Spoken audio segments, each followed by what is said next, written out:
దశాబ్దాల నుండి రాయలసీమ నీటి వాటాలో అన్యాయానికి గురై కష్టాలు, కన్నీళ్లు, కడగండ్లు, వలసలు కొనసాగుతూ ఉండడం, చివరికి ఆ ప్రాంతానికి చెందిన వాళ్ళు పాలకులుగా ఉన్నా కూడా ఏ విధంగా సొంత ప్రాంతం మీద మమకారం లేకుండా అన్యాయం చేస్తున్నారు. వీటన్నింటినీ కూడా నిరసించుకుంటూ ఈరోజు చలో పోతిరెడ్డిపాడు కార్యక్రమాన్ని చేపడుతూ ఉన్నారు. ఈ సందర్భంగా భూమన కరుణాకర్ రెడ్డి గారు ఒక అద్భుతమైన కథనాన్ని రాశారు. బాబు సీమ ద్రోహానికి ప్రతిఘటన పేరుతో. సీమ సమాజం నీళ్లను కలవరిస్తుంది, పలవరిస్తుంది. నీళ్లలో స్వేచ్ఛ, స్వతంత్రం ఉన్నాయి. నీళ్లలో సుఖ సంతోషాలున్నాయి. నీళ్లలో నాగరికత ఉంది. నీళ్లలో సృష్టి రహస్యం దాగి ఉంది. నీళ్లలో బీడు భూముల్ని సస్యశ్యామలం చేసే మహాద్భుత శక్తి ఉంది. నీళ్లలో పవర్ ఉంది. నీళ్లలో అమ్మ ప్రేమ, తండ్రి సాంత్వన ఉన్నాయి. అసలు సమస్త ప్రపంచం మనుగడే నీళ్లల్లో ఉంది. అలాంటి నీళ్లకు రాయలసీమ సమాజం దశాబ్దాల తరబడి నోచుకోలేదు.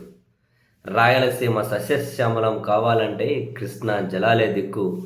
అంగట్లో అన్నీ ఉన్నా అల్లుని నోట్లో శని అనే సామెత చందంగా రాయలసీమ వాసుల పరిస్థితి తయారైంది. కళ్ళెదుటే కృష్ణా జలాలు ప్రవహిస్తున్నా వాడుకోలేని దయనీయ స్థితి. సీమకు, కృష్ణా జలాలకు అడ్డంకిగా చంద్రబాబు నాయుడు ఉన్నారు. అందుకే సీమకు పట్టిన చంద్రగ్రహణం బాబు అని మా కరువు సమాజం భావిస్తుంది. బ్రిటిష్ వారి పీడన పాలనను ప్రత్యక్షంగా చూడని తరం దాని గురించి కథలుగా విని ఉంటారు. కానీ బాబు పీడన పాలనను ప్రత్యక్షంగా చూస్తూ నరకాన్ని అనుభవిస్తున్నాం. రాయలసీమ అంటే కరువు పీడిత ప్రాంతం కాదు, బాబు పీడిత ప్రాంతం అని గతంలో చెప్పిన విషయాన్ని మరోసారి గుర్తు చేస్తూ ఉన్నాను. బాబు పీడన పాలన నుంచి రాయలసీమకు సాగు, తాగునీటి హక్కులను సాధించుకునేందుకు మరో స్వాతంత్ర పోరాటం చేయాల్సిన పరిస్థితి ఏర్పడింది. అవును, రాయలసీమ ప్రజలు నీళ్ల కోసం అలమటిస్తూ ఉన్నారు. ఇక్కడి బీడు భూములు నీళ్ల కోసం నోళ్లు బార్లా తెరుచుకున్నాయి. నీళ్ళంటే రాయలసీమ సమాజానికి ఒక కలగా మారింది. రాయలసీమ ప్రాంతం నుంచి రాజకీయంగా ఎదిగిన నారా చంద్రబాబు నాయుడు తన మాతృభూమికి చేసింది శూన్యం. కరువు ప్రాంతం నుంచి అంచెలంచెలుగా ఎదిగి 9 ఏళ్ళు ఉమ్మడి ఆంధ్రప్రదేశ్ను చంద్రబాబు పరిపాలించిన ఈనాడు కరువు ప్రాంతానికి గుక్కెడు సాగు, తాగునీళ్లు అందించాలన్న ఆలోచన చేసిన పాపాన పోలేదు. ఏ దేశమేగినా, ఎందుకాలీడినా, ఏ పీఠమెక్కినా, ఎవ్వరేమనినా పొగడరా నీ తల్లి భూమి భారతిని, నిలబరా నీ జాతి నిండు గౌరవమని మహాకవి రాయప్రోలు సుబ్బారావు జన్మనిచ్చిన గడ్డ గురించి ఎంతో గొప్పగా చెప్పారు. చంద్రబాబు సీఎం పీఠమెక్కిన తానొచ్చిన ప్రాంతాన్ని విస్మరించడం ఆయన సంకుచిత మనస్తత్వానికి నిదర్శనం. ఒక నాయకుడి విజన్ అంటే సమస్యకు శాశ్వత పరిష్కారం కనుగొనడం, తాను పాలిస్తున్న ప్రాంత జీవనోపాధి ఏంటో తెలుసుకొని అందుకు తగ్గట్టుగా సమృద్ధిగా సౌకర్యాలు కల్పించడం. రాయలసీమ కరువు కాటకాలతో అల్లాడుతుందని అక్కడ పుట్టి పెరిగిన చిన్నపిల్లలకు కూడా తెలుసు. 9 ఏళ్లుగా సీఎంగా ప్రజలు అవకాశం కల్పిస్తే కార్పొరేట్ శక్తులకు ఊడిగం చేయడం, అధికారాన్ని దుర్వినియోగం చేశారన్న చెడ్డ పేరు తప్ప ప్రజలు గుర్తుంచుకునేలా ఒక్కటంటే ఒక్క మంచి పని కూడా చంద్రబాబు చేయలేదు. అధికారంలో ఎంతకాలం ఉన్నామన్నది ముఖ్యం కాదు, ప్రజలకు ఏం చేశామన్నది ప్రధానం. మంచి పాలకులంటే ప్రజలు శాశ్వతంగా గుర్తుంచుకోవాలి. భౌతికంగా మన నుంచి దూరమైన మానసికంగా సంబంధం కలిగి ఉండేలా పాలించాలి. అలాంటి ఘనతను దివంగత వైఎస్ రాజశేఖర్ రెడ్డి దక్కించుకున్నారు. రాయలసీమ సమాజం ఆయనను అప్పర భగీరథుడిగా ఆరాధిస్తోంది. ఈ ప్రజాభిమానం ఊరికే రాలేదు. రాయలసీమకు సాగునీళ్లు అందించేందుకు 5 ఏళ్ల పాలనలో ఆయన చేసిన కృషిని బాబు పీడిత సమాజం గుర్తించింది. అంటే కరువు పీడిత సమాజం గుర్తించింది. సాగు, తాగునీళ్ల విలువ బాగా తెలిసిన రాజశేఖర్ రెడ్డి 2004లో అధికారంలోకి వచ్చిన వెంటనే పోతిరెడ్డిపాడు హెడ్ రెగ్యులేటరీ సామర్థ్యాన్ని 11,500 క్యూసెక్కుల నుంచి ఏకంగా 44,000 క్యూసెక్కులకు పెంచారు. అప్పట్లో ఈ పెంపు ఉమ్మడి ఆంధ్రప్రదేశ్లో తీవ్ర వివాదానికి దారితీసింది. ఇటు కాంగ్రెస్లోని స్వపక్షం, అటు చంద్రబాబు నాయకత్వంలోని విపక్షం కలిసి రాజశేఖర్ రెడ్డిపై దండెత్తాయి. ఎవరెంతగా ఒత్తిడి తెచ్చినా రాయలసీమకు సాగు, తాగునీళ్ల విషయంలో వెనక్కి తగ్గేదే లేదని ఆయన భీష్మించారు. అది మాతృగడ్డపై ప్రేమంటే. కరువు ప్రాంతానికి నీళ్లందించి పీడన నుంచి విముక్తి కల్పించాలనే నిజమైన సంకల్పం ఉన్న నాయకులు చేయాల్సిన పని అది.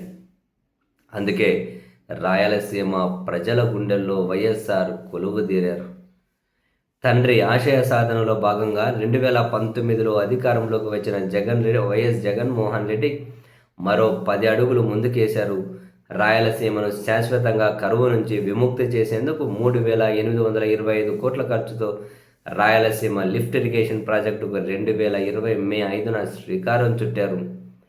ఈ ప్రాజెక్టును శ్రీశైలం ప్రాజెక్టులో 800 అడుగుల నుంచి రోజుకు 3 టీఎంసీల చొప్పున పోతిరెడ్డిపాడు హెడ్ రెగ్యులేటర్ దిగువన కుడి ప్రధాన కాలువలోకి నీటిని ఎత్తిపోసేలా రూపకల్పన చేశారు. 2023 ఆగస్టు 11న జగన్ ప్రభుత్వం మొదటి దశ పనులకు శ్రీకారం చుట్టింది. ఈ ప్రాజెక్టు రూపకల్పన వెనుక ఎంతో దూరదృష్టి ఉంది. శ్రీశైలం పూర్తి స్థాయి నీటి మట్టం 885 అడుగులు. అయితే 854 అడుగులకు చేరినప్పుడే పోతిరెడ్డిపాడు నుంచి నీటిని విడుదల చేసే అవకాశం, అది కూడా రోజుకు 7,000 క్యూసెక్కులు మాత్రమే. ఈ పద్ధతిలో ఎప్పటికీ రాయలసీమను సస్యశ్యామలం చేయలేమని జగన్ భావించారు. 854 అడుగుల కంటే 1 అడుగు తక్కువ ఉన్న పోతిరెడ్డిపాడు నుంచి చుక్క నీరు అందదు. ఈ ఇబ్బందిని గమనించి రావాల్సిన నీటిని 800 అడుగుల నుంచి తీసుకునేలా పోతిరెడ్డిపాడు దిగువన రాయలసీమ ఎత్తిపోతల పథకాన్ని చేపట్టి నీటిని పోతిరెడ్డిపాడు కాలువలో ఎత్తిపోసే పనులు చేపట్టడం ఒక చరిత్ర. రాయలసీమ పాలిట సువర్ణాక్షరాలతో లిఖించదగ్గ గొప్ప కార్యానికి శ్రీకారం చుట్టిన మహానాయకుడిగా, తండ్రిని మించిన తనయుడిగా వైఎస్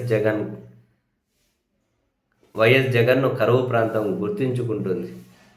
శ్రీశైలం నీటి మట్టం 854 అడుగులకు చేరుకోకపోయినా 800 అడుగుల నుంచి హక్కుగా రావాల్సిన నీటిని దక్కించుకోవచ్చని రాయలసీమ ఎత్తిపోతల పథకం ప్రారంభించడంపై కరువు ప్రాంత ఆనందానికి అవధుల్లేవు. 2024 మే నెల నాటికి రాయలసీమ లిఫ్ట్ ఇరిగేషన్కి సంబంధించి 900 కోట్ల విలువైన పనులు పూర్తి చేసిన ఘనత జగన్ ప్రభుత్వానికే దక్కింది. అయితే ఆ ప్రాజెక్టు రూపకల్పన సమయంలోనే చంద్రబాబు నేతృత్వంలో నేషనల్ గ్రీన్ ట్రిబ్యునల్లో కేసు వేయించి రాక్షసుల్లా అడ్డంకులు సృష్టించడం జగమెరిగిన సత్యం.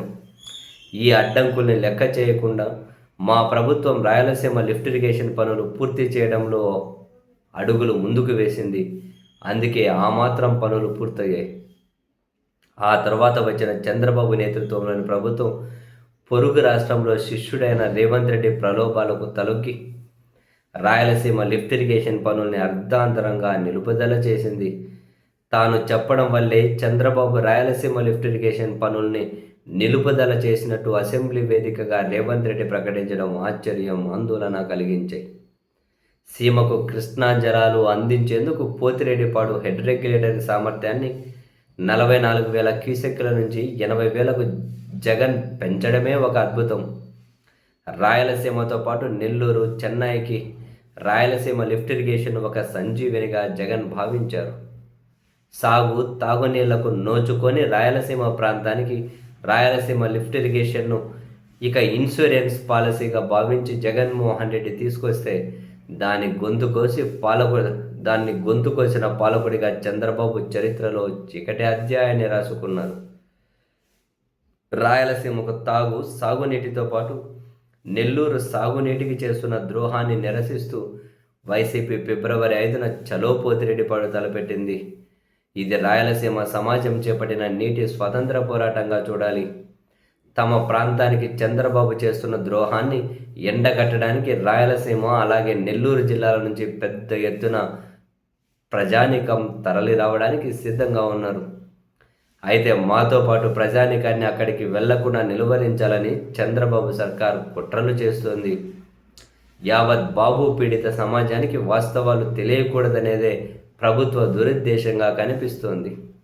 బాబు సీమ ప్రజా వ్యతిరేక విధానాలపై పోరాడితే పోయేదేమీ లేదు. సాగు తాగునీళ్లను సాధించుకోవడం తప్ప. తద్వారా గొంతుల్ని తడుపుకోవచ్చు, బీడు భూముల్ని సస్యశ్యామలం చేసుకోవచ్చు, పచ్చని పంటలతో కోనసీమను తలపించేలా రాయలసీమను తయారు చేసుకోవచ్చు. ఈ ప్రాజెక్టు వస్తే తిరుపతి పూర్తి దాహర్తి కూడా తీరుతుంది. రాయలసీమ వ్యాప్తంగా 9.6 లక్షల ఎకరాలకు సాగునీళ్లు అందించి కరువు నుంచి విముక్తి చేయాలన్న వైఎస్ రాజశేఖర్ రెడ్డి, ఆయన తనయుడు వైఎస్ జగన్మోహన్ రెడ్డి ఆశయాన్ని నెరవేర్చడానికి అందరం కలిసి పోరాడదాం. ఆశయ సాధనలో పిడికిలి బిగిద్దాం. రాయలసీమ సమాజ ఆకాంక్షలకు అనుగుణంగా వైసీపీ ఉద్యమ బాట పట్టింది. అయితే రాజకీయ విభేదాలు సృష్టించడం చంద్రబాబుకు తెలిసిన విద్య. రాయలసీమ విడిపోవడమే చంద్రబాబుకు బలం. కావున రాయలసీమను సస్యశ్యామలం చేసుకునేందుకు సాగు తాగునీటి హక్కుల కోసం చేపట్టే నీటి స్వతంత్ర పోరాటంలో ప్రతి ఒక్కరూ పాల్గొనాలని వేడుకుంటున్నా. మన భవిష్యత్తు తరాలకు సాగునీళ్ళ కంటే మనమిచ్చే ఆస్తి మరొకటి లేదు.